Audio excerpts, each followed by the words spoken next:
So let's go ahead and kick this off and get into it. So let's begin by talking about the big news that was made last week by Pix4D and Autel. I believe it was the 27th or the 28th last month, where they announced that with any Autel Evo 2 Pro 6K rugged bundle or Autel Evo 2 dual rugged bundle, the thermal drone, for a limited time, that includes a full year of Pix4D React, or an annual license that would be $390 value. You get that for free. Or you can also get a $390 discount off of a perpetual license. And so if that's something anyone's interested in, I hope you'll reach out to us here at Multicopter Warehouse. We're happy to help with price quotes, and we have these items available and ready to ship out here today. And they work as great mapping aircraft or drone as well. And so let's talk about how this Evo 2 platform works well for mapping. And so the workflow that's set up for this is very straightforward as far as what we need to do is go out and capture the data, and we'll use the Autel Explorer application for that. Then we'll download the data, and we just take that off the SD card that comes with the drone included. It comes with an SD card when you purchase it. You download the data off the SD card onto your laptop computer and load it into Pix4D, and it's really that simple. And so what I want to do here is, because I want to do a live processing with everybody here while we're going through the class. So I'm just going to go ahead and kick out of the presentation for just a moment and step over into the Pix4D React software. And let's go ahead and create a new map with some data I collected over the weekend and show you just how quick this data processes. So when you get into the Pix4D React software, we have the first splash screen like we have here, and it's showing projects that I've previously processed in Pix4D React. And in the lower right-hand corner, I have this plus icon. That's all it takes to create a new project. I'll click here on that plus icon, and that'll bring up a new map screen. And at that point in time, using the inputs here on the left-hand side of the screen, I can use the option to import images. So I'll just click on the import images, and at this point in time, I would browse to the SD card or the location where I have those images, and I've already popping up here to this directory. So if I click on this first image, I'll just pan down to the bottom, select the very last image, and hit open. And so this is not going to be a really small project like you may see in some demos. This project here does have 440 images in it, so it's not a small project area. We've imported the images, and each image point or location is represented now on the screen by the blue dot, showing essentially the rough location of that geotag when the image was captured. So once the images are loaded into the software, my timestamp right now on my computer says 2:07. So I'm just going to go ahead and hit the Start Processing button. And after I hit that Start Processing button, the blue dots that were the image geotags disappear. And now we can start to see that the images, or a footprint of them, starts to populate for each of the spots where I captured the image. The processing is going here. And certainly we could sit here for the next 20 or so minutes and watch this process. But I have some other material I'd like to share with you first, and we'll come back. As fun as that might be. It can be fun, actually. I enjoy watching the process that goes along here as it starts to do its bundle block adjustments and refinements. But we'll have a good quality map here within about 15, 20 minutes. And so this is a project that I went out this past weekend with one of my coworkers here, and we went to the local community park where we're able to fly drones. And we just did a simple single grid mission, flying back and forth, doing a single grid mission, capturing 440 images. And so this flight took about 23 minutes flying the drone from the time it took off to the time it came back and landed. And I believe we'll find here today during processing that the processing of this data will also take roughly about that same amount of time. So it's much faster with Pix4D React than what was available previously with Pix4D Mapper. This data set in Pix4D Mapper does take about 7 to 8 hours for the full processing from steps 1 to step 3 to complete. And here in the React software, we'll see it get done. Hopefully, it should be done in about 20 minutes or so. So let's go ahead and step back out as it's doing its processing here and talk a little bit more about the pre-made material I have for us.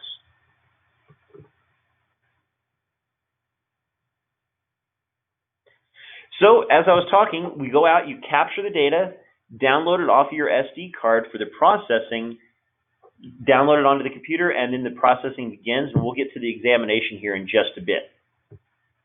But let's first talk about really what kind of hardware you need to be processing Pix4D React data with. And one of the great things about Pix4D React is that it's intended or designed for a standard type of laptop or user computer. It doesn't take a high-end gaming machine. So the stats we see here on the screen are the recommendations from Pix4D for Pix4D React. As far as the CPU, they encourage you to have an Intel Core i3 or greater, or what they call an AMD Phenom processor. They still want you to have a GPU on your computer if available. An NVIDIA GeForce with at least 2 gigabytes of RAM is recommended. It's good to have approximately 4 gigabytes of hard disk space free, and then also need to be working with a Windows 10 operating system. This isn't compatible with Macintosh or other operating systems just yet. And then for the amount of RAM, at least having 4 gigabytes of RAM, 8 gigabytes being recommended. And the laptop I'm working with here today is an older Dell laptop that has an i7 with a 2.9 gigahertz processor and 16 gigabytes of RAM. So a little bit more RAM than maybe the minimum recommendation, but not necessarily a screaming fast CPU. So this is going to be ideal for like those tough books that they have out in the field. Exactly. Yeah, it was designed exactly for that software, or the software algorithm was designed for that hardware to work on hardware that most of the users will have out in the field already. And so now that we see what kind of computer we need to use to process Pix4D React, let's go ahead and talk about the workflow to actually get the data out in the field and to get a project done. So when you first start working through your workflow checklist, let's first start with our equipment checklist we take out into the field. So we want to make sure we have our aircraft with us, of course. And then this item here, the SD card, that's a big one that I often or have forgotten in the past. And so it's always good to carry extra SD cards with you. Then, of course, the item here for batteries with the note fully charged. And that's a key thing to keep in mind. It's certainly easy to have batteries that you charged recently and you take out, but maybe you didn't charge just right before you left or so like that.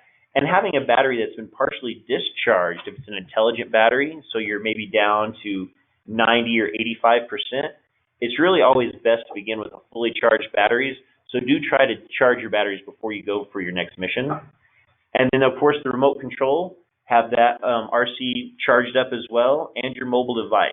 And then also remember to keep the cable to link your drone or your tablet or phone to your controller for operation. So yeah, the slide says the Autel Evo. This will work on anything that can do a programmed flight. So with the M210, you're going to use the Pilot app, which has mapping built into it. If you're going to use something that doesn't use Pilot but uses DJI Go 4, like a Mavic 2 Pro or a Mavic 2 Zoom, then you'll want to use either the Pilot app if it's compatible with your machine, or there's a free tool called Pix4D Capture that you can use to capture the images, and it will control the drone and do all the image capturing. So yes, I mean, this will work with pretty much anything that can capture the images. Technically, you could do it with a Mavic Mini that has no way of doing an automated flight if you take the pictures manually with enough overlap. So getting that overlap correct manually can be a little tricky.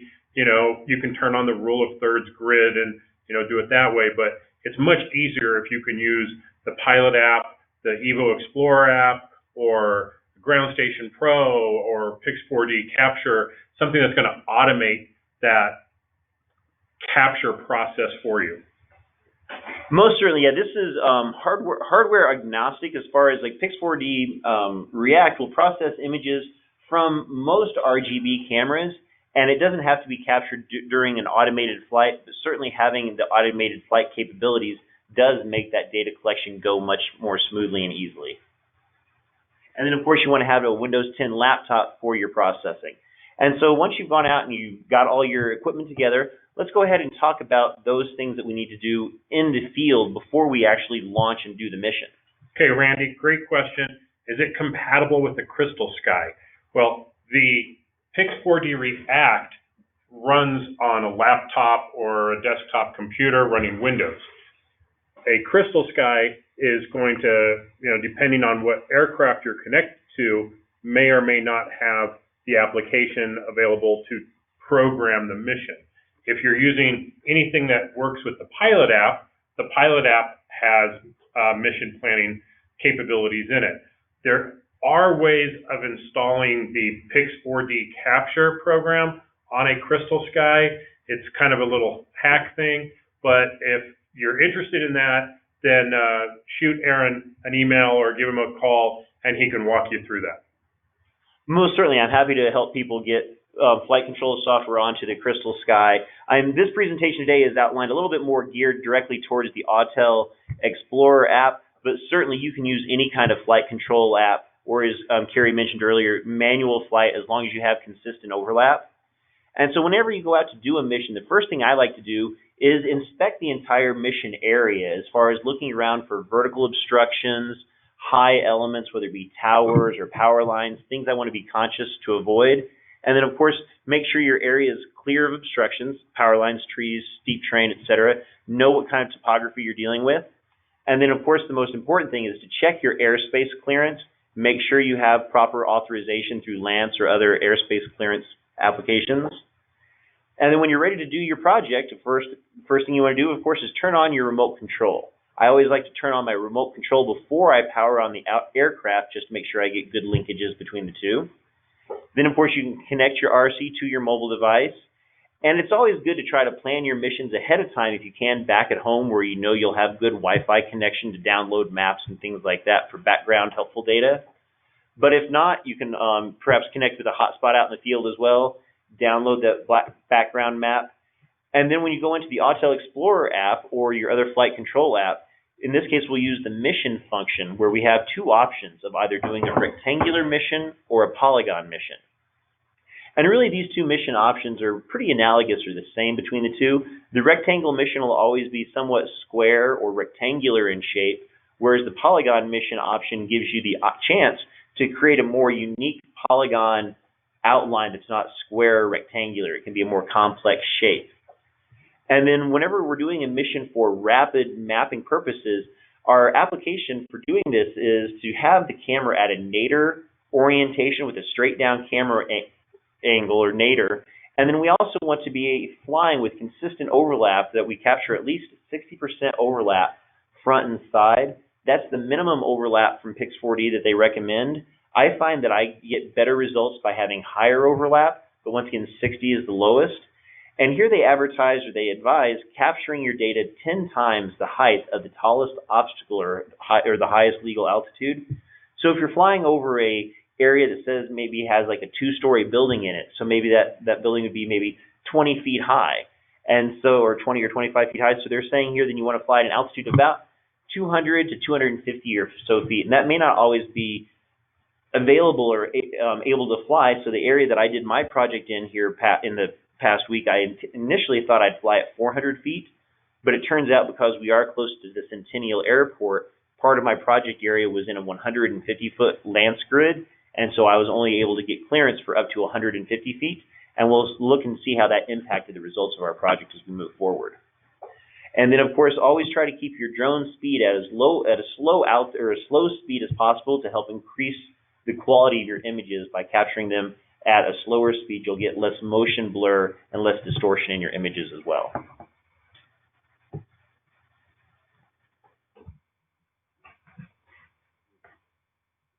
So while he's getting to the next section, James asked, what about the P4 version 2?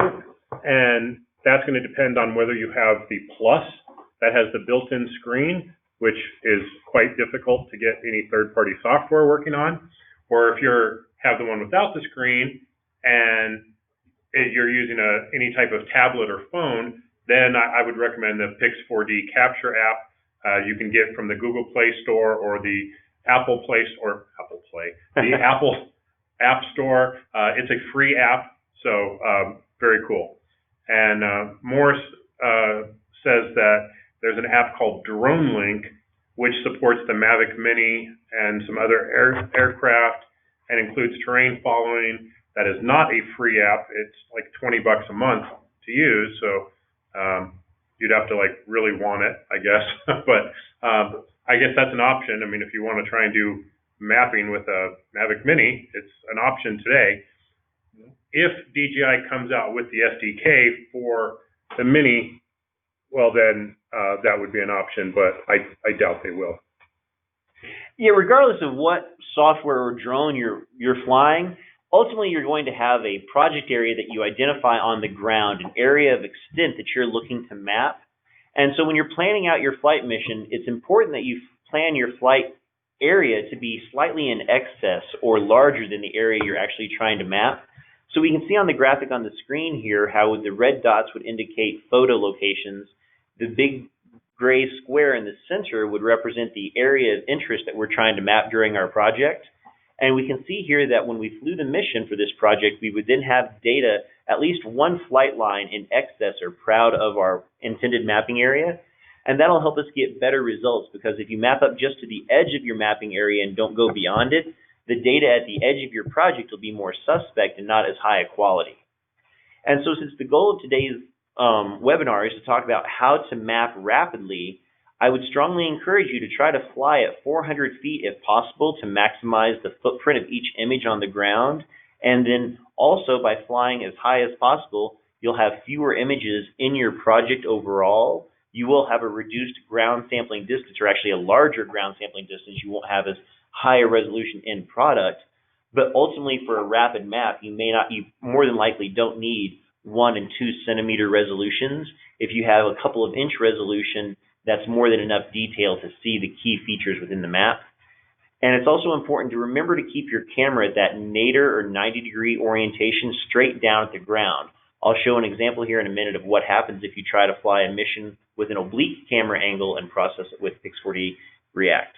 One thing I think we probably need to make clear again is Pix4D React is for creating the top-down flat type of map, or what we call a 2D map, not a 3D where you can spin it around and see a 3D shape of things. This isn't going to do it. So these instructions or guidelines that Aaron's talking about are optimized for this straight down camera view that's going to create you an orthomosaic flat 2D map, not a 3D model. Yes, and once again, for the fastest processing, having the smallest final data set to process is ideal, and you can achieve that by flying at a higher altitude, and that'll reduce the number of images in your project and help speed up the processing as well. And so when we're ready to go ahead and conduct our mission, once we have things laid out on the ground, if you will, as far as we've defined our area that we want to map and we've created the flight mission, then when we go into the software, we simply have to hit the button on the right-hand side that would be in the Autel Explorer app that looks like an airplane taking off from a blue line there. That starts the mission, if you will. And then it'll go through, the software will report back the status of pre-flight checks. And you just want to make sure that you have green check marks on each of the items as far as communications, batteries, storage space on the SD card, etc. And you'll get a similar kind of feedback if you use the Pix4D Capture application with a DJI or Parrot drone, or with the Autel Explorer app as we're going over here. And then so at that point in time, you can go ahead and use the takeoff function. The airplane or the aircraft will take off automatically. It'll go up to your predefined altitude and then take off in a beeline direction towards your starting point. And from that point, you want to make sure that you as the pilot in command do maintain visual line of sight at all times with your drone. And it's not necessary, but it is certainly recommended to have a visual observer with you to help keep an eye on the drone for those times when you want to look down at your controller. That way you always have eyes on the drone and you know what's going on. Go ahead and follow along with your mission, checking along with the battery statistics and the aircraft specs as you're flying. Make sure you have good communication link and good battery strength. And then at the end of the mission, the drone will actually come back automatically and lower down and land. I have done a few tests with the Autel drones and the DJI drones. All of them are set up with battery fail-safes, if you will, such that you predefine what your battery threshold is, and I had mine at 30%, I would get a low battery warning, and then at 25%, I would get a more stressful warning, if you will, and the drone would start coming back. But it's possible to plan out a mission that's larger than the area you're trying to map, and as the drone battery gets down to a point where it needs to be refreshed, the drone will automatically come home. You can swap out that battery and then resume your mission without any trouble or issues at all. And then so what we're going to look for the inputs into Pix4D is Pix4D React can process images that are RGB images from a large number of standard cameras. And certainly the DJI and Autel line are all pretty much covered there. And then you can also import a pre-processed map. If you've already done mapping in Pix4D Mapper or something like that, you can import a orthomosaic here as well. And you can input markers or GeoJSON files. But really for typical drone pilots, you come back in, you have an SD card full of images, and that's what you'll load into the software and do the processing. And then as we get into the software, we'll review all the different tools here that are available as far as going through making marks, leaving marks on the map and doing measurements, et cetera, and doing some comparisons. And so we'll look into those tools a little bit more in depth as we get into the software. And so let's go ahead now and see just how our project is processing along. So let's step back out of the presentation here for a moment. And if we come over here back into this here, I can see at this point in time, creating overviews, I'm at this point it says 70%. And we can see at this point that the software has actually gone through and processed most all the images. It's still trying to create the final overview, if you will, but all the images have been mosaicked and put here together, and it's kind of creating its final format, if you will. So there is just a few more minutes. It looks like we'll have to hang tight here while we wait on that. But we can also talk about then, first off, are there any questions about sort of the flight planning that we did for coming out and conducting this mission? Do you see any questions coming? No, so far so good. So far so good? Super. We do have a number of other webinars that we've done where we talk about mapping with different products that goes into a little more detail on how to do mapping missions with specific aircraft. And you can find all those on our channel. Go to youtube.com/multicopterwarehouse, and there's a whole playlist of webinars there. And we have some webinars coming on how to do it with the Matrice 300. And early next month, we have a kind of a mapping basics. So we'll get to all that. I'm sorry, Russell, what was what called again? The YouTube channel. It's Multicopter Warehouse. So go to YouTube, Multicopter Warehouse, and you'll see a playlist of webinars, and we basically do a webinar every Wednesday. Once in a while, we'll skip a week, like next week, because it's a holiday week. We're not going to do one. And you should get an email that has a link to all the upcoming ones as well. So we'll get you into some of those. But here's a couple of good questions for you, Aaron. Are there issues with contrast on a partially cloudy day? Not particularly, no. I'm back historically when you're doing aerial photography at a higher altitude and you had clouds in a scene, clouds caused issues. But really, unless you have really large discrete clouds, we'll say like the big cotton ball that'll pass in front of the sun and really shade it out for a period of time and then disappear. And on a general overcast day, there's no real issues or results. Certainly, the processing is done here. I looked at my timestamp as the processing completed, and it said 2:26, so about 2 minutes ago. And so that was right at 19 minutes from the time that we started processing. And so if we just kind of zoom in here to the area of the finished map up here by the lake, we can certainly see issues, or not an issue really, but see a reflective pattern appearing in the lake from processing. As the drone was flying over the lake, the reflection moves, and you get some kind of weird artifacts like that within a lake area. And the Pix4D React software doesn't have the ability to go in and do polishing, if you will, of the image like you can in the full Pix4D Mapper software. But we can see we get a very accurate and detailed orthomosaic, two-dimensional that comes out here. And let's just go ahead and check over here. Before you get into it, let's you kind of touched on this a little bit with clouds, but fast-moving clouds that create big shadows can cause some weirdness in the stitching and things as it's trying to put them together. Is it preferred to do sunny or cloudy? I would say the answer is it's preferred to not have big, thick moving clouds.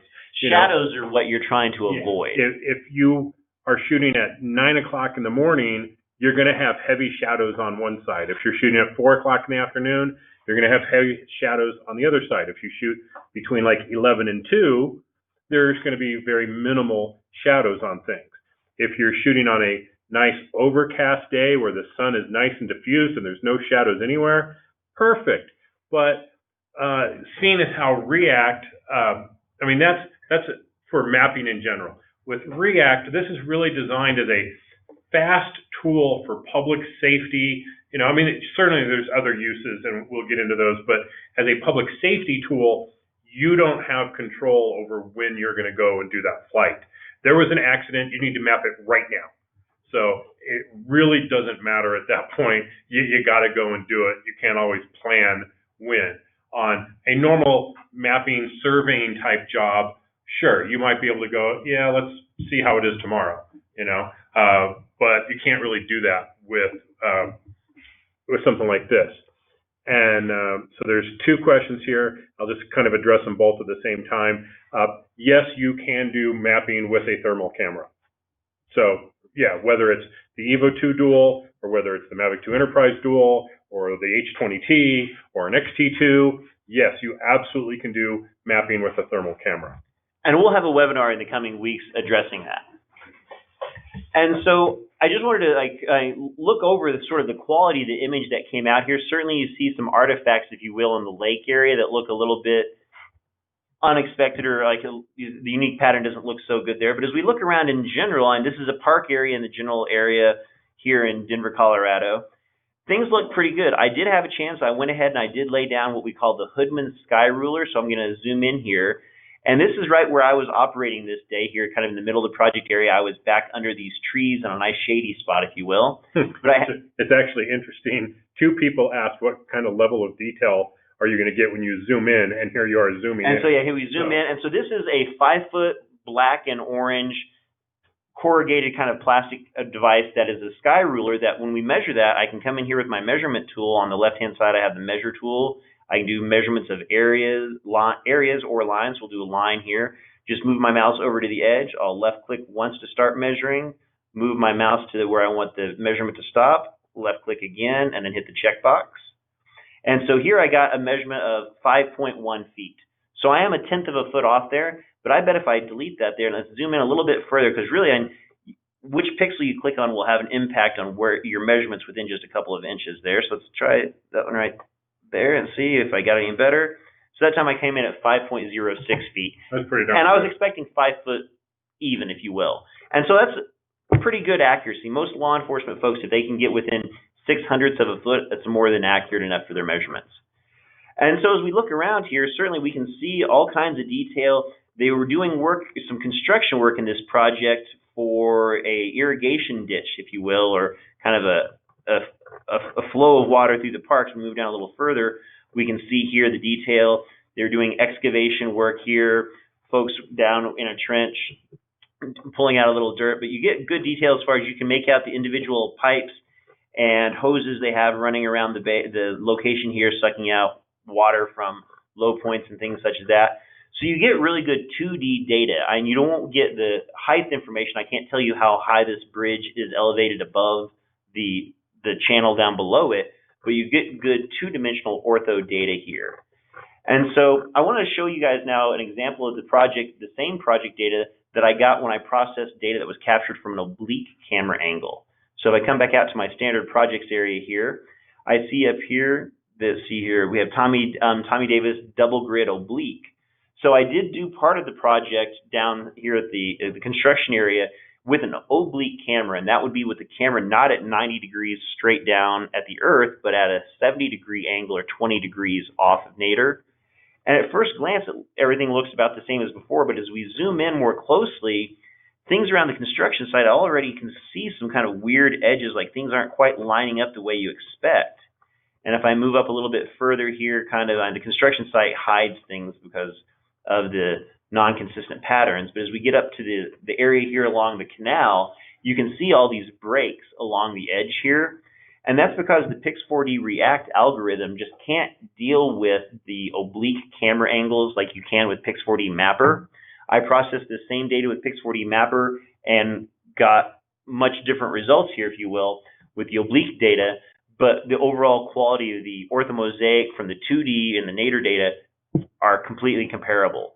So this just sort of shows an example of artifacts you can get if you try to process oblique data with the Pix4D React algorithm. It's not something I'd recommend doing. You want to really keep that camera at 90 degrees, and that'll really speed up your data collection as well. Because this project right here, being a double grid, actually had the same number of photos, about 400, and still took quite some time to process within the Pix4D Mapper software, if you will. But having so many extra photos didn't improve the quality of the result here, if you will, in the React algorithm.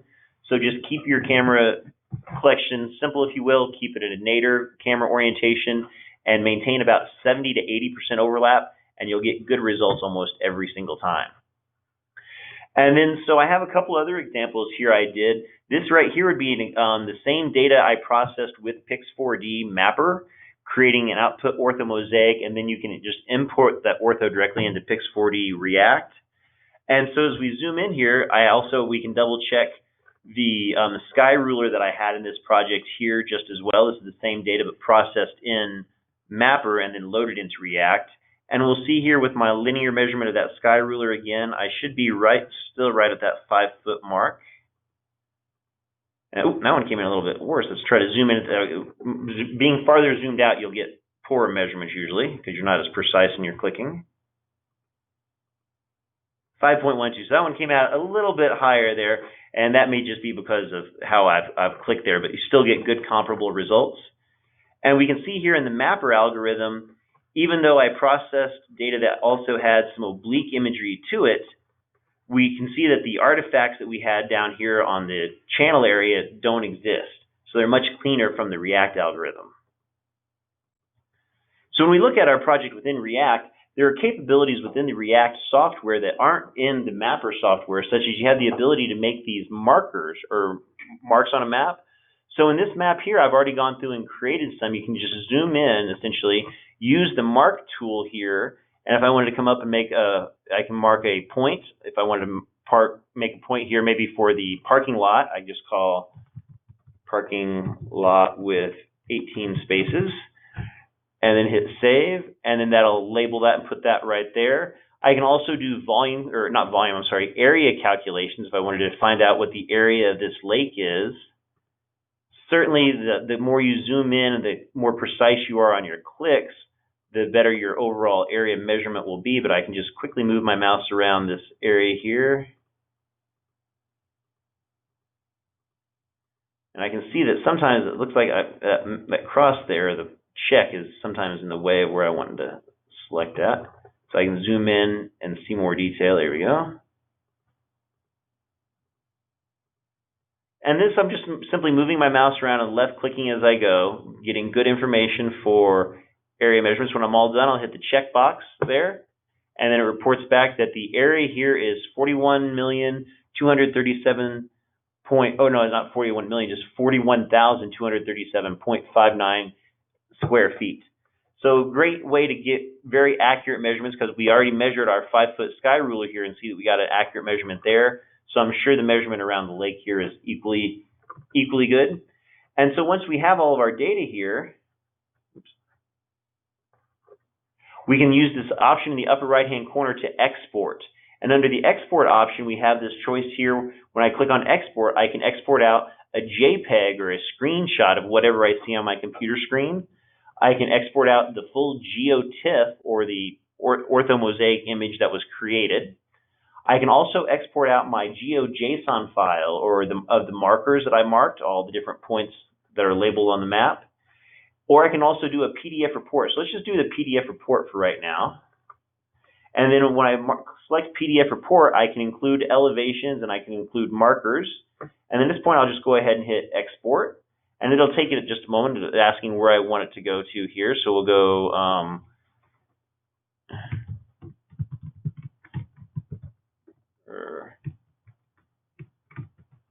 I already exported one copy out. We'll export another one here. I'll hit save. Let's take just a moment to create this file. And this is just a super handy file that you can share with people immediately, and they can sort of get an overview, if you will, of the project area. So it's exporting out the PDF file here. To take just 1 second for that to complete.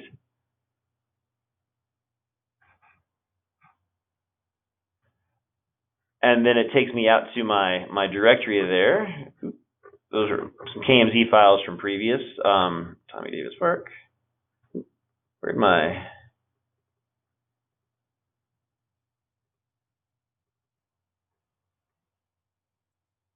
Where is that? Now I forgot. Poor file management. I didn't look to see where I saved that file out to.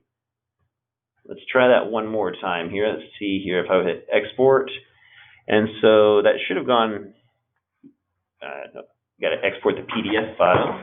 And when I hit the export option, it should have gone out to Tommy Davis reports here. Let's try that one more, or let's check that.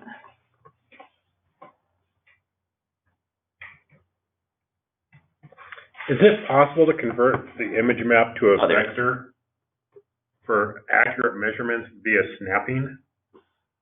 That's something you would do in a third-party GIS software. It's not really something you can do directly within the Pix4D React algorithm.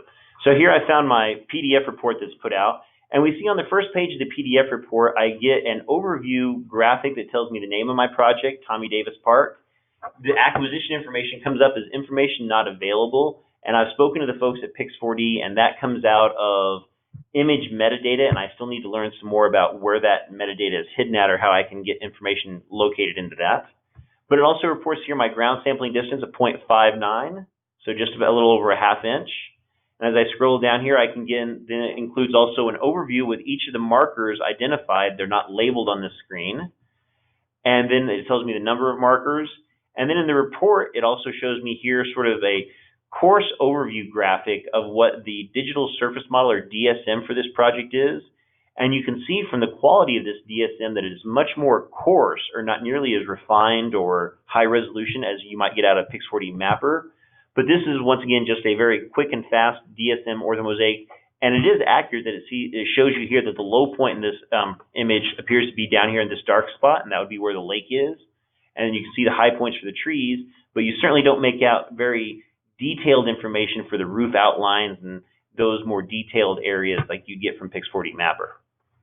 And then as we scroll down, you also get a nice little thumbnail, if you will, of each of your individual markers with a label off to the side and geographic coordinates for where that is. So a really nice way to kind of create an incident report for a location and have the coordinates for various points easily included here. There does seem to be an issue with the clarity with my images that have been saved here in this report, and I'm going to talk with the folks at Pix4D and see if there's something going wrong, or maybe that's just a bug in the system. But like the sky ruler photo here, ideally you would be able to see that sky ruler much more clearly, and that's something that will be addressed, I hope. And then you get this full report with all of your markers here, and even an area marker that I did for the holding pond area earlier. You get a measurement there. And so this is just a great little handy report that you can share with folks right at the project site, if you will, and they can see firsthand what's going on. And so you also have the option here where you can export out a GeoTIFF. And so that GeoTIFF file format is georeference, as the name implies, GeoTIFF. And so I exported one of those out previously, and I was able to load that in directly to Google Maps. And so if you don't have a high-end GIS software to do additional mapping work with this, I just took the GeoTIFF that was created by Pix4D React. I was able to just simply drag and drop it into the screen here for Google Earth. And as I zoom in, we can see here as I zoom in a little bit, you're still getting the 3D data that is native to Google Earth, but it is over top of my imagery. If we zoom in here, we can actually see right there on the ground here in Google. I didn't want to go into the Earth, the ground view here. But we can see there, yeah, the sky ruler.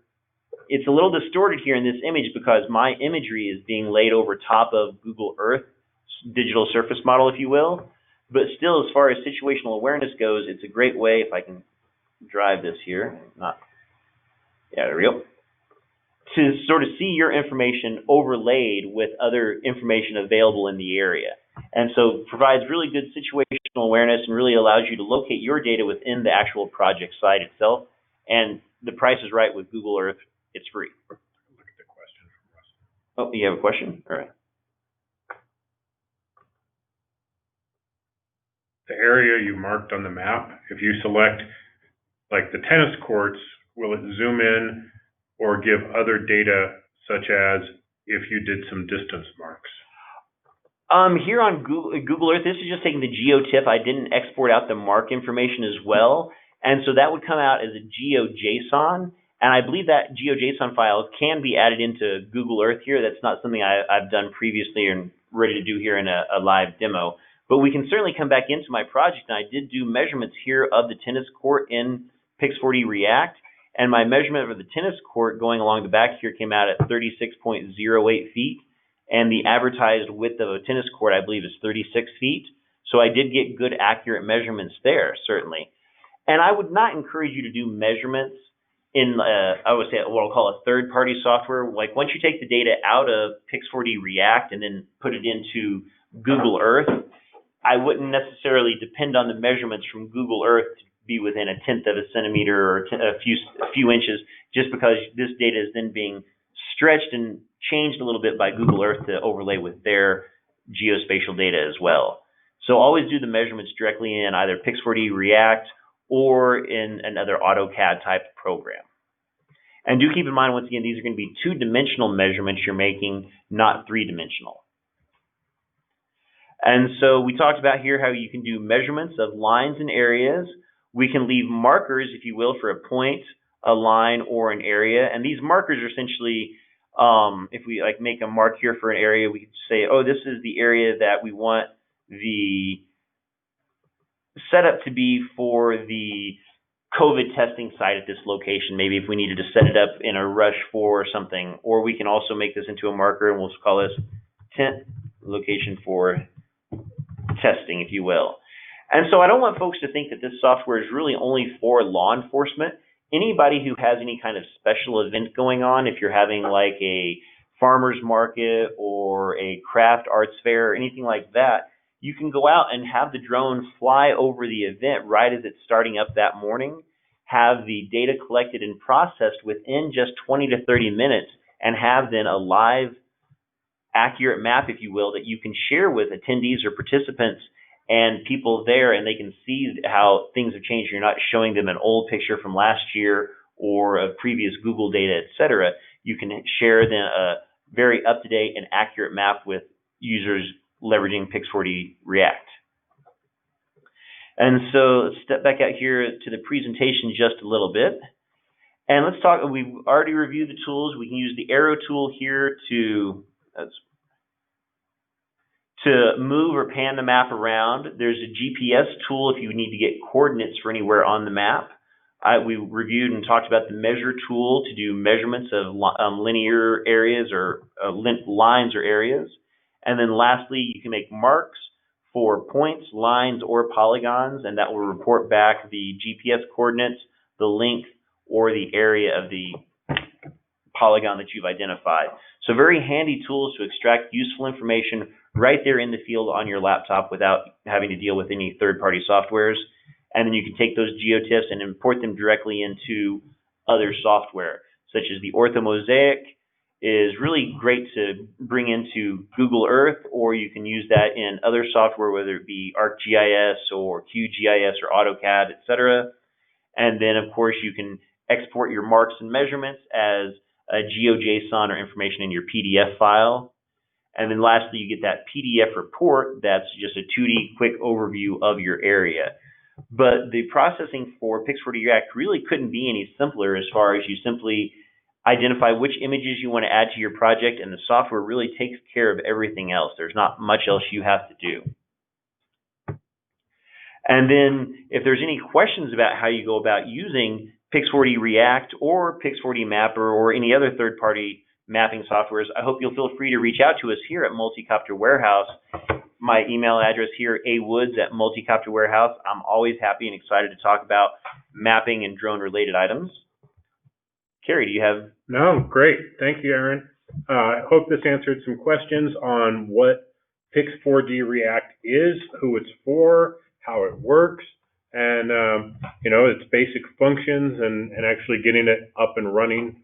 So we really appreciate you guys taking a little time out of your afternoon and spending it with us. We try and do this every Wednesday at the same time, 2 p.m. Mountain Time. And again, you'll also get a recording of this. I'll send out the link as soon as it's available, as well as links to our YouTube channel where you can find all of our previous webinars. And you can always follow us on Facebook at Multicopter Warehouse and DJI Colorado and see all of our upcoming webinars. So thank you for participating, and we will stay in touch. We'll reach out to you soon and see if you have any questions. But again, thanks for joining, and we really appreciate you spending the time with us.